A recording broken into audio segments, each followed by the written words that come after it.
3 లక్షల కోట్లట తెలంగాణ కాదు, నేను తెలంగాణ అని అనను, ఎందుకంటే ఇది రేవంత్ రైజింగ్ గ్లోబల్ సదస్సు మార్గంలో హోర్డింగ్లు సదస్సు ప్రాంతం విహంగా వీక్షణం అంటూ చూస్తాం. 3,000 కోట్లట తెలంగాణ.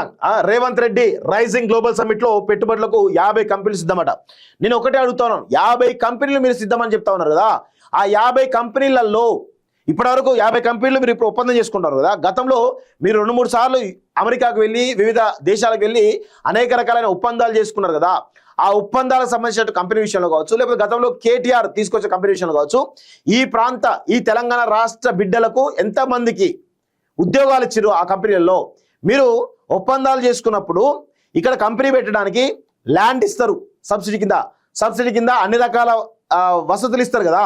మరి ఈ వసతులు ఇచ్చినప్పుడు మీరు ఏం చేయాలి, ఇక్కడ ఏం చేయాలి, వాళ్ళ కంపెనీ ఏం చేయాలి, ఈ తెలంగాణ రాష్ట్రానికి ఆదాయం ఇవ్వడమే కాకుండా రెండో ప్రయత్నం ఏం చేయాలి, ఇక్కడ ఉన్నటువంటి యువతకు ఉద్యోగాలు కల్పించే ప్రయత్నం చేయాలి. సో ఇప్పుడు మీరు కంపెనీలు పెట్టి ఏం చేస్తున్నారు, వేరే రాష్ట్రాల వాళ్ళకి వేరే దేశాల వాళ్ళకి ఉద్యోగాలు కల్పిస్తున్నారు, కానీ మన ప్రాంత వాసులకు మాత్రం ఉద్యోగాలు కల్పించడం లేదు.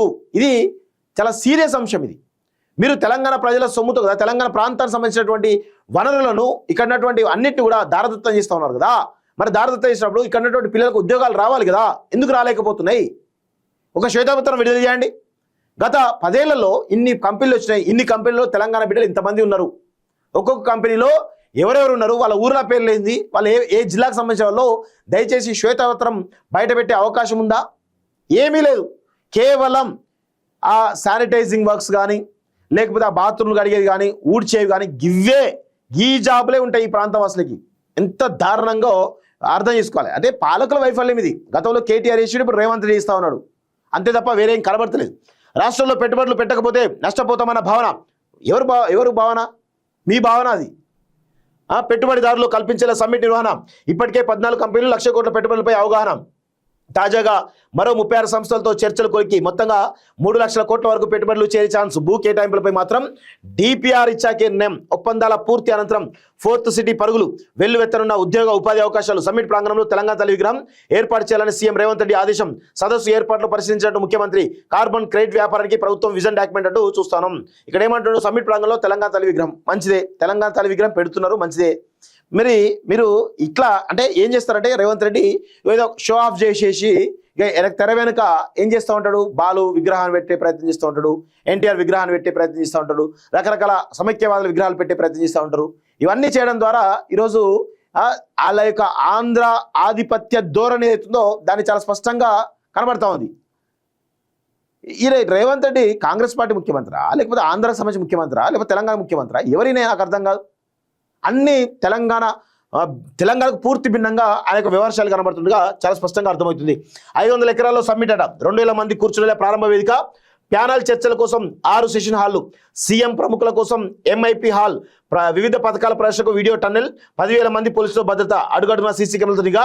ప్రపంచ దృష్టిని ఆకర్షించేలా 44 దేశాల నుంచి ప్రజలు రాక. వివిధ అంశాలపై 27 సెషన్ల చర్చలు. రేపు సదస్సు ప్రారంభించిన గవర్నర్. మీడియాతో ఉప ముఖ్యమంత్రి బట్టి అంటూ చూస్తున్నాం. ఇది ఏమీ లేదండి, కేవలం రేవంత్ రెడ్డి తనను తాను ప్రొజెక్ట్ చేసుకోవడానికి మాత్రమే ప్రయత్నం చేస్తున్నట్టు కనబడుతుంది తప్ప వేరే ప్రయత్నం అయితే కనబడతలేదు.